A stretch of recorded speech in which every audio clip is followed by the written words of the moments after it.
Hi guys, welcome to my channel. ఈరోజు మనం చన్నీటి స్నానం చేయొచ్చా చేయకూడదా దాని గురించి మనం తెలుసుకుందాం. వన్ స్మాల్ రిమైండర్, ఏ పాయింట్లో అయినా ఈ ఇన్ఫర్మేషన్ మీకు వాల్యుబుల్గా అనిపిస్తే నా ఛానల్ తప్పకుండా సబ్స్క్రైబ్ చేసుకోండి, అలానే లైక్ చేయండి. అప్పుడు ఎక్కువ మందికి ఈ ఇన్ఫర్మేషన్ అనేది రీచ్ అవుతుంది. మీ ఫ్రెండ్స్ అండ్ ఫ్యామిలీకి షేర్ చేయండి, వాళ్ళ హెల్తీ ఇన్ఫర్మేషన్ తెలుసుకుంటారు. ఇంకా లేట్ అయితే మన టాపిక్లోకి వెళ్ళిపోదాం.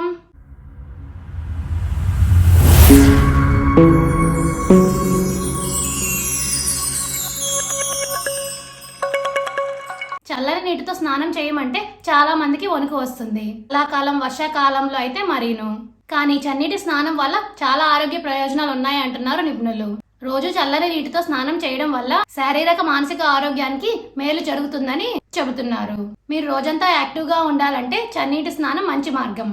ఇది శరీరంలో చురుకుదనం పెంచి ఒత్తిడిని తగ్గించి మనసును ఉల్లాసంగా ఉంచేటట్టు చూస్తుంది. చన్నీటి స్నానం మనిషికి వ్యాధి నిరోధక శక్తి పెంచుతుందని కొన్ని అధ్యయనాల్లో తేలింది. చన్నీటి స్నానం రక్త ప్రసరణను మెరుగుపరుస్తుంది, అలాగే శరీరంలోంచి వ్యర్థాలను, టాక్సిన్స్ ను తొలగించడానికి సహాయపడుతుంది. చన్నీటి స్నానం శరీరం, మనసుకు ప్రశాంతతనిచ్చి నిద్ర నాణ్యతను మెరుగుపరుస్తుంది. ఇప్పుడు అర్థమైంది కదా మీ అందరికీ చన్నీటి స్నానం చేయడం వల్ల ఎన్ని ఆరోగ్య ప్రయోజనాలు ఉన్నాయి అనేది. For more videos please like, share, subscribe my channel. Thank you for watching my video.